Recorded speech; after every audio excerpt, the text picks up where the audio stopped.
Welcome to the Coach Lanny Dauksch Show. I'm Billy Woods along with the head coach of the West Memphis Blue Devils, Lanny Dauksch. And this week, the Blue Devils take to the road for the first time in 2012. They go to Blytheville at Haley Field to take on the Blytheville Chickasaws.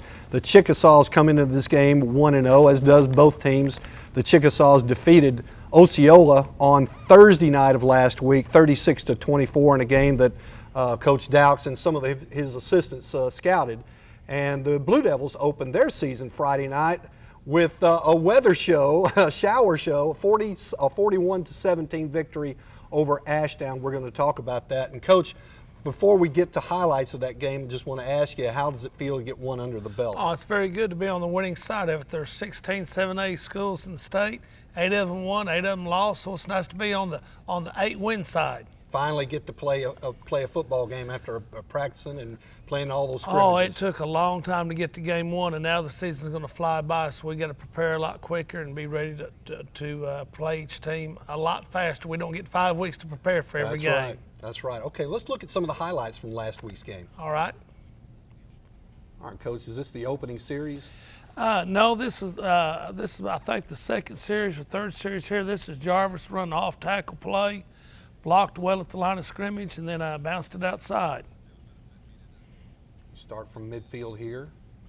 Right, this is our little pass that we got going in the first half. People crowded up on us and ran a little play action pass and got Calvin Goshen wide open in the flats. And then had some big plays on defense. Had some really good licks going. Ashdown's quarterback wasn't real flashy, but he put the ball where he wanted to pretty much all night. And this is, of course, the big play. Yes. Stanley Gaines on the block punt and recovered it in the end zone in the third quarter that really set the pace. No doubt. And Kendall off tackle play, bounces it outside, great speed. Is able to get it down there close to the goal line for us. Now, that was right about the time the storm hit. Is that correct? That is correct. How were we able to see that? And then here in the fourth quarter, Cody Frazier hit his fingers on some helmet and bruised him up pretty good. Put in Parker Grigsby, and he ran the offense real good, running out the time there at the end. And here's a big sack by the defense as they're trying to come back late in the third quarter, early fourth quarter. Now, this is when the camera person, Georgie Pulliam, was forced inside for the rest of the way because of the rain. She just about drowned it up there, didn't she? But she kept the camera rolling. Yes, did a great job.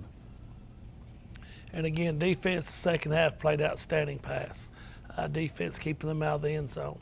41-17, you had to battle some first half snafus and also then the weather delay and everything. How satisfied overall were you with your team's execution? Well, the second half we played a lot better. The first half there was a lot of things going wrong. I wish it wasn't. I wish it just could have been one thing. But our linemen made some mistakes. Our running backs made some mistakes, which is very unusual. But our running backs was going to the wrong hole and sometimes just missing it by a foot or two, but that makes all the difference in the world. Could have thrown the ball better. A lot of things messed up in the first half. It just seemed like we was out of rhythm, offensively and defensively. Proud to have a little bit of a lead at halftime, but came back in second half and everything started clicking a little bit better, offensively and defensively, and played like we was capable of playing. Was that one of the more weird games that you've ever played in an opener as far as when you throw in the weather and everything?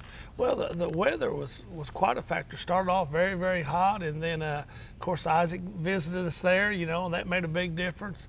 And then seemed to get a little shot of adrenaline after the rain hit. Our players seemed to kind of get pepped up and emotionally, but we executed a lot better, too, the second half. I arrived at the game a little before 6:30, and it looked like it was going to be like an afternoon game, a late afternoon game, and then all of a sudden we started seeing some cloud cover, and then the rain came in. Were you prepared when the rain hit that pretty much that was going to be all, were the referees going to call it? Did that enter your mind at all? Well, I didn't think they would because there wasn't a whole lot of lightning in the rain, and that's the thing with the lightning. In fact, there were some schools around the state that was delayed an hour and 30 minutes, and they went ahead and played it. So they're going to try to play the ball game. Luckily, the lightning wasn't bad, and the rain was just a big wave. And then after that, it still rained, but it wasn't a blinding rainstorm like it started off. So we was able to finish the game, and you know, not great playing conditions, but not terrible either. Well, obviously, the artificial surface helped things. Oh, there's no doubt about that. No, that's what right. It's made for. It's exactly right. You had made the comment to me after the game that the only reason it was really stopped wasn't because of lightning or anything. The referees just could not see. Right, it was raining so hard, no one could see. No, right. I mean, it was just a blinding rainstorm, and they said, hey, we're just going to stop and see what happens, and then we'll get back together. And it wasn't a long delay. What was it, 7-10 minutes? 7 minutes. 7-minute delay. It wasn't long at all. It was so funny, Coach. I'm up in the press box, and it looks fine. The conversation in the press box was they'll probably call the game. So I'm like, okay, I got to go down there and get my post-game interviews and stuff. I run down there, run across the field. It's still kind of sprinkling, and it's about that time I hear pound, pound, pound, pound on the door. You know, the metal door that overhead, and I'm going, we're going to play football, and I just ran all the way down here for nothing. So that was one of the more weird games. Let's go back to talk about some of the plays.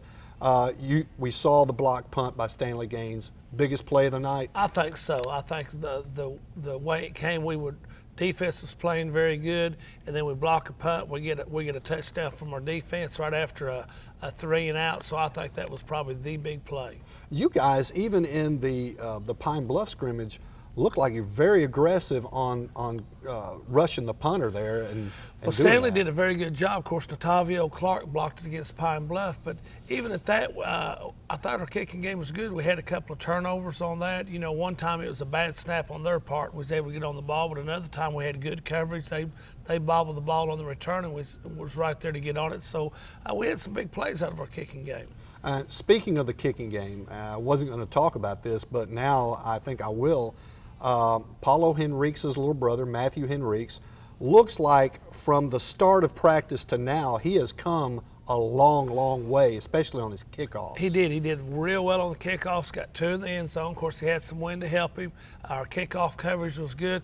I was really impressed with Gray Fenner on the punts. Now, obviously, punting with the wind was easy, but he got off some really good low punts into the wind, which you've got to punt it low when you're getting in the wind, and had good coverage. So I thought all phases of our kicking game was a big plus for us. Ashdown in that spread offense threw for 183 yards in the first half. What did you think of your pass coverage the first half? Well, we gave up one big play. That was disappointing. We had some missed tackles on it as a little short pass, and had some missed tackles. They've got talented receivers, and that was probably 60 yards of their total right there, 60 or 65. Other than that, we still was just a little bit late. You know, it seems like catch the ball, tackle. Second half, our timing was better, and we was able to get some knockdowns. And, of course, we got some better pressure second half also. Offensively, Kendall Allen rushed for 90-some yards, and I think he only had like 7 or 9 carries. He proved that once you give him some room and he's in full stride, not too many people can catch him. He's a very good running back. They really stacked the outside against us and was going to try to limit his carries. And they did limit his carries, but he was still able to get some big plays even at that. On your end, what will you work on most this week in preparation? Well, we're going to do a lot of pass blocking. We gave up a couple of sacks. We don't like to do that. We're going to try to throw the ball a little bit more, and then just finishing our blocks. We started off very well blocking people, but we didn't finish our blocks, and people was able to get off of us to make some tackles. So those are the biggies this week. You mentioned that, I did not know this, that Cody Frazier bruised his fingers up on a pass that he threw it. Did he hit a helmet? Hit a helmet, came down and on his follow through and hit a helmet and cut his fingers, bruised them pretty good. Parker Grigsby went up and finished the game, but Cody's fine now. There's a little soreness in there, but he can grip the ball and throw it. His status for Friday night's okay? Oh, he's ready to go. Okay, great. Did you catch the Pine Bluff Fort Smith Northside score from Friday night? Well, I did. Pine Bluff played pretty good. I would say they played pretty good. That game was at Northside too, was it not? It was. That was one of the more shocking scores, 53-27. The Pine Bluff Zebras defeated traditional Class A power in Fort Smith Northside. And of course that makes West Memphis look pretty good because we beat Pine Bluff in that scrimmage, and they played their starters, I'm pretty sure, throughout the game, whereas you rested your starters in the second quarter. That's correct. So that bodes pretty well. And Pine Bluff's going to be a pretty good team this year. That was a big one. Rogers Heritage beating Fort Smith Southside. That was a I saw that kind of too. an upset also. Rogers Heritage has not been strong in the last two or three years. They really haven't, so that was a big win for them. Right. Let's talk about Blytheville. You went to scout their game. Their game was scheduled for Friday, but in anticipation of Hurricane Isaac, they moved it up to Thursday night, which gave you a chance, two or three of you, to go watch that game. What did you see? Without getting into real detail about Blytheville, obviously they're a different team than Ashdown. Oh, very much so. They've got a lot more talented players. They've got some really big kids, some very talented running backs. I think I came away mostly, Billy, with just the smoothness of their offense. Having a new head coach, a new system in, usually it kind of looks, it takes a week or two to really get things going. Hey, right out of the gate, they were very smooth, very well organized. They run a no-huddle offense, and it was quite impressive to watch them execute their offense. Will Blytheville's offense be somewhat similar to what we see in Cabot this year? No, I think they're more like us than they are Cabot. Yeah. They are, and which is helping prepare, because we can pretty much run our offense, different formations, but basically our offense against our defense, because their defense is very similar to ours too. So it's made it an easy transition to prepare, because our hustle team that's preparing either offense or defense gets to run our offense or defense, at least the blocking schemes and the alignment. So it's helped in preparation. Would you classify them as a power offense? Well, they do have power plays, but no, they run their jet sweeps, they run the reverses, they run their bootleg passes, so they run the whole gamut of things. Now, just to get up to speed, Blytheville, new head coach, Vince McCroskey, who is not Vince to me, he is Jay McCroskey. He's one of the best friends I have in the whole world, and being from Blytheville, I've got a soft spot for the Chickasaws, and I've told Vince already this week, I said, I'm for you 364 days out of the year. I'm the biggest fan you got, but on Friday night I will not be, and he understands that, because Sure. He is a West Memphian himself, and being a Blue Devil player under Coach Moore was one of the most important things he said in his young life. But we talked a lot about the game. In fact, I sat and watched much of the second half with him in the stands, or up in the press box when the rain came.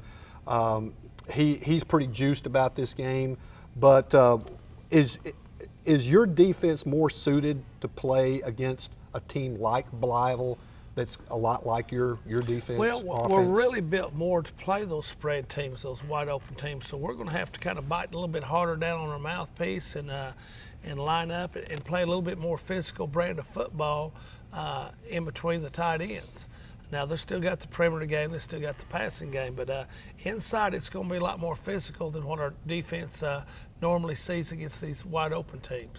Now, he told me before the Osceola game, he said, we're gonna test them up the middle. We're gonna just run the ball up the gut and see what they've got. Is that what happened? Especially the first quarter, they Yeah. really did that. And then after the first quarter, Osceola, like any good team, was going to get some reinforcements in there. And when that happened, they had plan B to go to, and they started hitting them on the perimeter then. Were you able to, now tell me who went with you to Blytheville? Coach Moore and Coach Moody was up there with me. Okay, of course, Coach Moody for the last 2 years was the head coach at Blytheville, and he resigned and came back to West Memphis to coach under you. He coached 1 year or 2 years? Just one. Just the 1 year under you, and now he's back, and he coaches what position? Defensive backs. Defensive back. So he knows Blytheville's personnel. Very much that so. should really help, shouldn't it? It does. When we get in there and we start talking about people, he can talk about their exact size, maybe a little bit more about them mentally and what they're thinking, and also, actually how strong they are. I mean, you get their height and weight, but he can tell you, this guy only benches 240, but this guy benches 340, you know. And makes a little bit different plan of attack as far as getting your players ready for what they may be facing.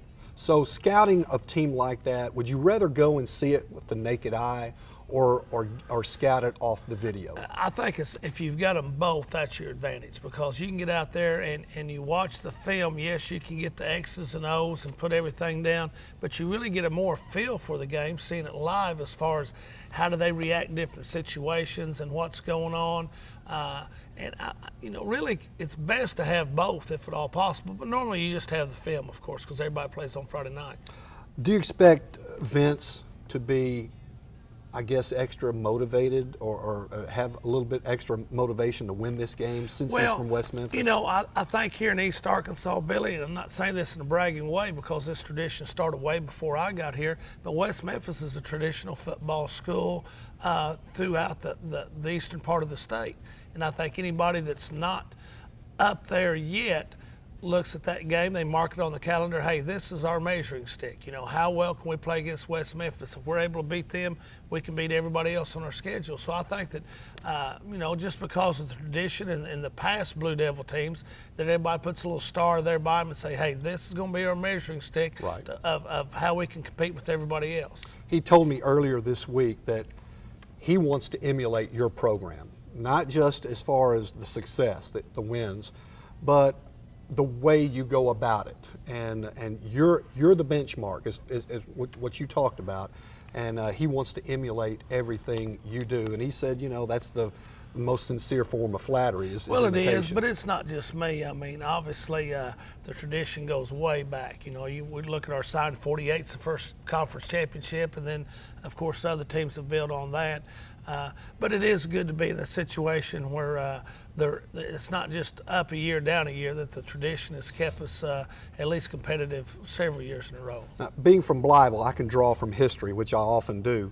But even from my earliest memories of Blytheville football, Blytheville really, as a town, really not been a big football town. They're more basketball over there. Even going back to the late 60s and early 70s, Blytheville was more of a basketball town than it is a football town.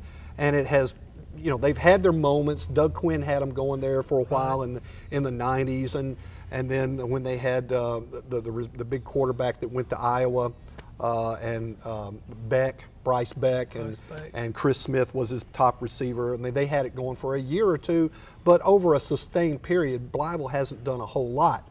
Blytheville, Jay McCroskey has come in and wanted to change I guess the environment. He's increased the number of kids out to 50. Yes. I think he's got 52 out there now. He says he will have 60 out there next year. And Blytheville, we all know, is not at the same level as far as population as West Memphis. They've dropped big time in the last 10 years. So he's tried to change the environment out there. He has a movie night with these kids once a week, even during the season. He feeds them peanut butter sandwiches after every practice. They have a study hall after every practice where the coaches help the kids with their studies. Is that pretty much the right way to do things if you're going to build a program? I don't think there's any doubt. Number one is participation, is get those kids out of the hallway and get on the football field. And then, of course, the support's another thing. But they've always had good support when they've got winning teams. The last time we went up there 2 years ago, it was standing room only on both sides of the field. Plus, the tradition of West Memphis Blytheville goes back ages. And all of our old timers that are kind of our age, they remember playing those Blytheville games, and they want to come up there and see what they've got. If they're West Memphis fans, Blytheville people want to come out. So it's a good tradition football game. The Blytheville field itself, Haley Field, if you've never been there, it's very much unlike the more modern facilities today. They do not have a track that goes around it, so the stands you're right on top of the action, and the facility itself is probably about 65 to 70 years old, and you guys are going to dress in one of the most quaint facilities, locker room facilities, so it's very different. It's a real nice stadium. Yes, it's older, but it's very nice. But you're right, when you're going out of bounds and getting hit out of bounds, you need to slide like a baseball player, or you'll end up in the second row. Right.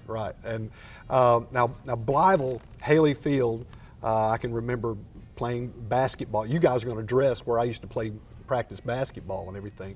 But now Jay, talking with him earlier this week, Jay said that he wanted to emulate you, and he wanted to measure himself by you, but it's going to take some time to do that, and I'm sure it's going to take time to really get them up there. Well, it sounds like he's starting off in the right track, and looking at his offense and defense, there's no doubt the kids understand the system very well for just practicing for a little over a month, and he's made remarkable strides. He didn't even get to go through spring ball with them, so everything's been done this fall. To give you an idea of what kind of guy he is, I went to see him in July before preseason practices actually started.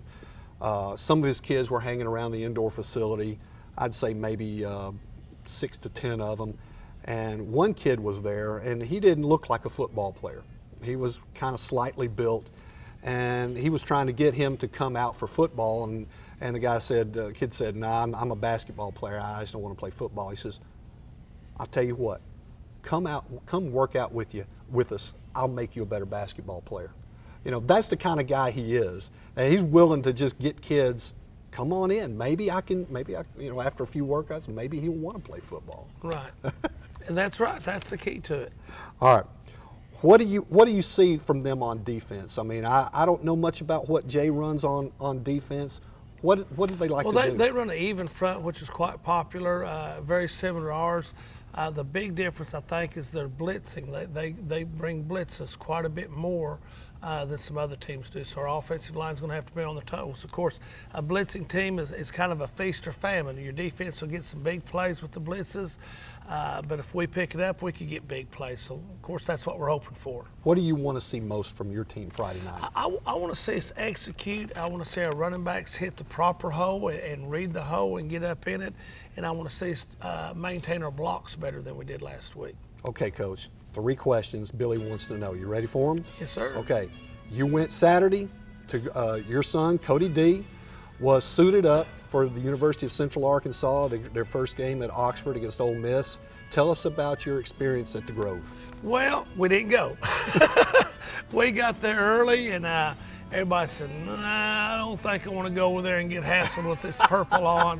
But we had a nice place to park. It was shady. There were some other people around, so we just kind of set our chairs up there and visited and met some people. And so we did enjoy kind of the tailgate atmosphere, but we did not go to the Grove to do that. So Ole Miss people are not that hostile, are they? No, not at all, not at all. Ole Miss, it's supposed to be the tailgating capital over there. And UCA did have one spot set up that they were going to entertain UCA people, but we decided against it. Very interesting game for a half there, wasn't it? It was a very good football game. Yeah.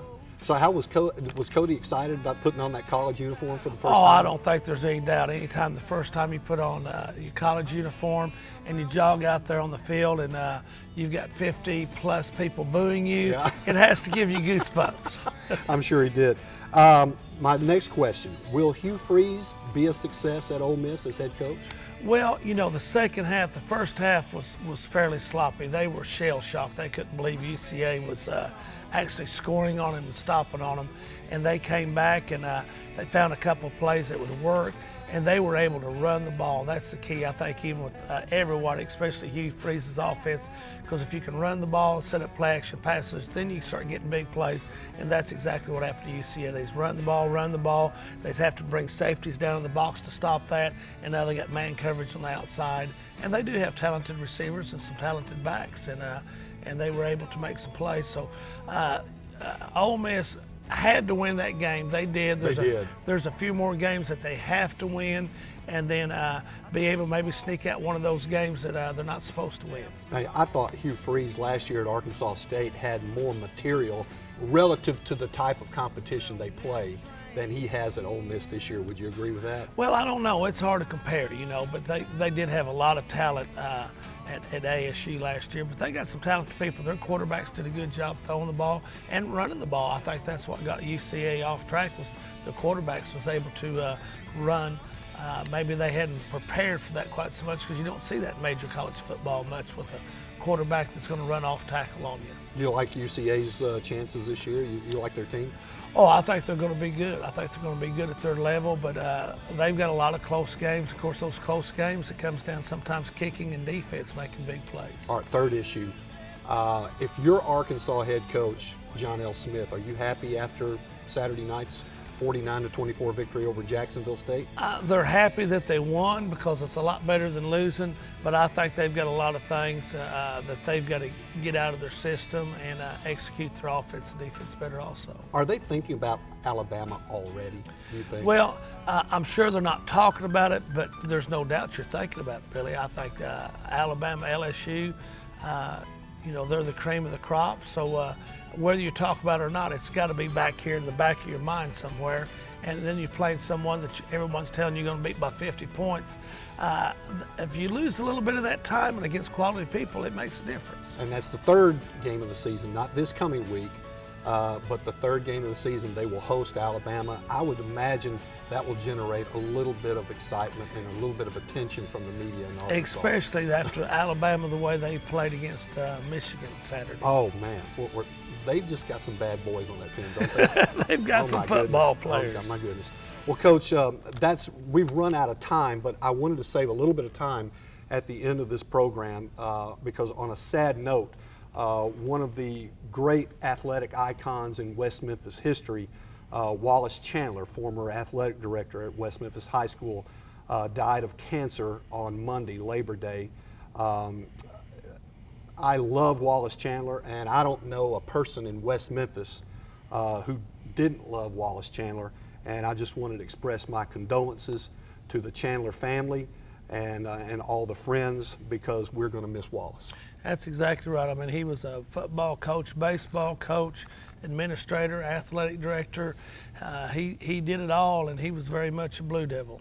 Very much, and I wanted to add on a personal level that after moving my senior year of high school, I moved from Blytheville to West Memphis. That first year that I played American Legion ball in West Memphis wasn't one of the more memorable years as far as fun. I had a lot of time playing and played pretty well, but didn't have a good time because it wasn't very well organized. The very next year, Wallace Chandler was instrumental in starting up the Senior Babe Ruth program, which was called the West Memphis Eagles. And we had two teams, a 16-year-old team and a 17 and 18-year-old team, and he coached the 17 and 18s, my team, and it was one of the most enjoyable experiences of playing ball that I ever had growing up. And the biggest reason why I still say to this day is Wallace Chandler, because he knew how to handle people. I mean, he was that kind of guy. He was a people person, there's no doubt. And don't have funeral arrangements at this time at the taping of this show, but I would imagine that all of West Memphis will come and pay the respects to a man that they don't come any better than Wallace Chandler. And we want to leave you on that note. Coach, we want to wish you good luck Friday night as you play Blytheville, and I think it's going to be a good game. Blytheville, it may surprise us. I would imagine that they'll do some things that that maybe we're not ready to see, but we want to wish you luck. And Coach, we'll see you back here next week, and we'll see you all back here next week on the Coach Lanny Dauksch Show.